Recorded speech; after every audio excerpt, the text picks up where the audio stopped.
अस्सलाम वालेकुम नाज़रीन, मैं हूं तारिक शहजाद चौधरी। नाज़रीन इकराम, तारीख़ दौलत उस्मानिया की ये जो सिलसिला है इसकी आज किस्त नंबर 30 है और आज हम सुल्तान अहमद अव्वल के हवाले से गुफ्तगू करने जा रहे हैं। नाज़रीन इकराम, सुल्तान अहमद अव्वल सल्तनत उस्मानिया के उन चंद हुक्मरानों में शामिल है जो बड़ी ही अवाइल उम्र के अंदर ही उन्होंने ज़माम इक़्तिदार अपने हाथ में संभाली। जी हाँ, सुल्तान अहमद अव्वल ने 14 बरस की उम्र में ये तख्त नशीन हुए और इन्होंने कुछ लोगों ने, मुर्रिखीन ने इनका जो उम्र है, सन है, वो और भी कम लिखा है, जो बड़ा ही समझ में नहीं आता कि ऐसा क्या था। लेकिन जब ऐसे हालात में हम तबसरा भी सियासत करते हैं कि ऐसे हालात में जब छोटे छोटे से कमसिन बच्चे जब अहद सल्तनत में अहद तफूलियत के अंदर वो सुल्तान और रियासत के हुक्मरान बन जाएं और कहलाएं, तो फिर उस वक्त रियासत का मुकद्दर क्या होता है ये आप जानते हैं। हालत न गुफ्तबे थी। यूरोप में, ऑस्ट्रेलिया और एशिया में ईरान से ये जंग चल रही थी और सफ़ी शियत वाला मामला, उस पर हम ज़्यादा गुफ्तगू नहीं करते क्योंकि उसमें अलग एक मामला है। हम इज्तिहाद की बात करते हैं, हम उम्मत मुस्लिमा की बात करते हैं, हम इत्तफाक़ की बात करते हैं, एक हो मुस्लिम हरम की पासबानी के लिए नील के साहिल से लेकर ताब खाके काश शिकर। तो दाखिली शोरशें भी थीं और सुल्तान ने इन शोरशों पर काबू पाया, ये मुर्रिखीन ने लिखा है। इस हवाले से मैं आपको बताता हूँ। बहवाले दौलत उस्मानिया फ़ी तारीख़ इस्लामी सफ़ा नंबर 105 में उन्होंने कहा जी कि इन्होंने वो उस काम पर तवज्जो दी जो इनके बाप ने, इनके वालिद साहब ने जो जिस काम का आगाज़ कर रखा था, इन्होंने उसे पाए तकमील पर पहुँचाया। फिर यमशीदी हसन पाशा जो हैं उनको इन्होंने, सुल्तान लाला मोहम्मद पाशा ये सदर आज़म थे उस वक्त, सुल्तान ने लाला मोहम्मद पाशा को सदर आज़म और यमशी हसन पाशा को नायब उनका मुकर्रर किया, जो ऑस्ट्रेलिया के खिलाफ जंग में सिपा सलार थे। फिर ये हुआ कि उस्मानी लश्कर को जब ये खुसूसी तौर पर यह अहकाम जारी कर दिए गए थे कि आप उस तगवान के आप लड़ें, आगे बढ़ें, और फिर उस अस्त्रागून का कला फतह हुआ, अखलाक और बागदान उस्मानी लश्कर को जो है इसकी फतह के बाद तक़वियत हासिल हुई और खुसूसी सामान हर्ब उनको पहुँचाया गया, उनकी इमदाद की गई। और फिर ये हुआ कि अर्दल की जंग के बाद ये फिर दोबारा जंग आजमा हुए, यानी मैं अर्ज़ कर रहा हूँ कि ऑस्ट्रिया, फिर इनके साथ सुलह का एक मामला हुआ लाला पाशा ने, और उसके जो कबूची मुराद पाशा सदर आज़म हुए इनके बाद, और उन्होंने ये सुलह में उनका किरदार था। मेरा ख्याल उस वक्त ये दबाना चाहते तो दबा भी सकते थे, लेकिन हालात उफ्तम ख़ेज़ा थे, नशेब व फराज का शिकार थे। और यूँ कबूजी मुराद पाशा ने लश्कर के एक बड़े हिस्से के पहले भी कमांडर थे और इन्होंने इस कमांडानी के अंदर बहुत सारे काम किए। इन्होंने ऑस्ट्रिया को शिकस्त दी थी और स्त्रागून और बलगराद और यानिक के शहर इनसे वापस लिए थे। ये बड़ा एक अच्छा, मतलब इसी तरह भी हंगरी जो था वो ठुठ के आता था, और हंगरी की साजिशें तो आपको पता ही है, रूस के बिल्कुल साथ साथ दाएं बाएं किनारे और दनलूक के किनारे पर भी जिनकी लड़ाइयाँ इनकी हुई थी, उससे भी अंदाज़ा होता है कि हंगरी वैसे कई मरतबा आपने देखा है, जो पिछले हम तारीख़ जो हम बात कर रहे हैं सुल्तान मोहम्मद के बाद, तो वो सुल्तान फातेह के बाद हंगरी में कुछ ज़्यादा जान नहीं रही थी। ये बाद में आके जब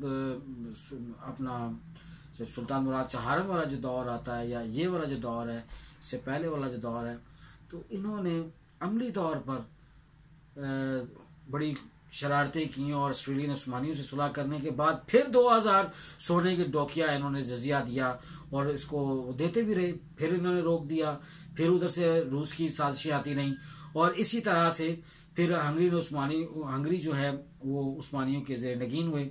अल दौलत उस्मानी फ़ी तारीख़ उस्मानी में ये लिखा है कि फिर एक अरसा तक उस्मानी जहाज़, हिस्पानवी फ़ौज और यूहन्ना मुक़द्दस के जो माल्टा में मुकीम घुड़सवार थे, जिसको माल्टा भी कहते हैं, ये टा का लफ्ज़ उनकी ज़ुबान में भी अंग्रेज़ी से है।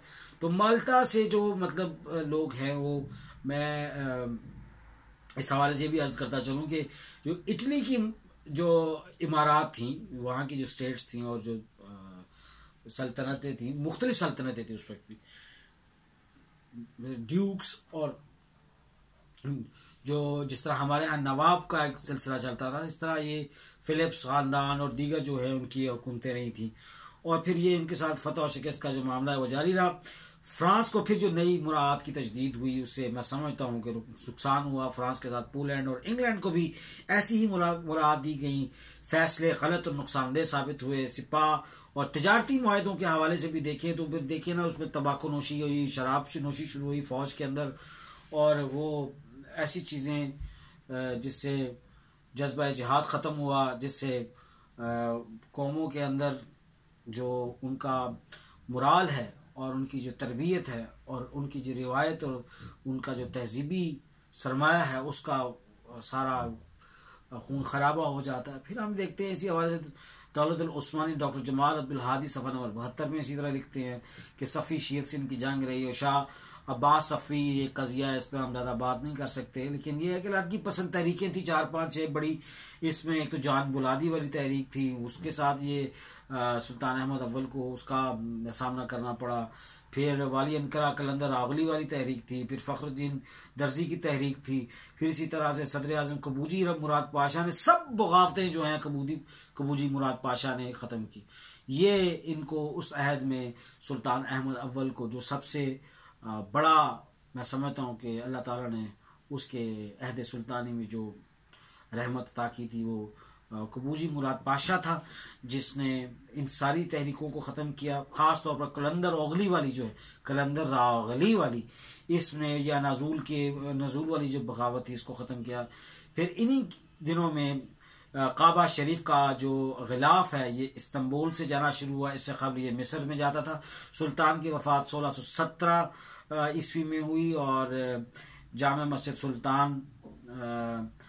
सुल्तान अहमद के करीब इनको दफन किया गया। ये बड़े आशिक रसूल थे, अक्सर नातिया अशार जो हैं वो लिखते थे और वो अपने इमामे के नीचे रखा करते थे और बड़े मोहब्बत वाले लोग थे। और इमामे, मैं इकबाल को एक जगह पढ़ते हुए मैंने देखा कि जब इश्क रसूल ख़त्म हुआ, इकबाल के एक शेर, फ़ारसी शेर का मफ़हूम मैं अर्ज़ किया देता हूँ, क्या है कि जब सुल्तानों के हवाले से बात करें तो ज़ाहिरी बात है सुल्तान उस्मानी की बात हो रही, जब और उनके दौर में देखिए वो जो दौर है 22, 23, 24, 25 का और 28 तक जो इकबाल की किताबें आ रही हैं, और आखिर देखें आप बाले जिब्रील जो है वो 1935 में आते हैं। तो ये सूरत हाल का सामना है कि जो बांगे दरा 1935 में आती है। अब इसमें हालत ये है कि जो अल्लाह ताला की अल्लाह काला काला रसूलुल्लाह के रास्ते से हटे तो उस वक्त फिर यही मसाइल पैदा हुए। तो मैं ये समझता हूँ कि इस हवाले से तमाम चीज़ें जो हैं ये बड़ी अहमियत की हामिल हैं। हमें अपनी सारी जो कौम और मिल्लत है उसको मुत्तहिद करने की ज़रूरत है। सुल्तान अहमद अव्वल 14 साल की उम्र में तख्त पर बुरा जमान हुए हैं, और इस हवाले से हम ये भी अर्ज़ करते चले कि जितने सलातीन आए हैं इन्होंने आकर जो वारुफ्तगी अख्तियार की है उसको इन्होंने अपने बामे अरूज तक पहुँचाने की कोशिश भी की है। नाज़रीन इकराम, हमारी आज की नशिस्त का इख्तिताम हुआ चाहता है। इंशाअल्लाह हम अपनी किस्त नंबर 31 के साथ दोबारा आपकी खिदमत में हाजिर होंगे। फिर से अर्ज़ करते चलें, एक हो मुस्लिम हरम की बास्तानी के लिए नील के साहिल से लेकर ताब खाके काशिगर। आपका बहुत शुक्रिया।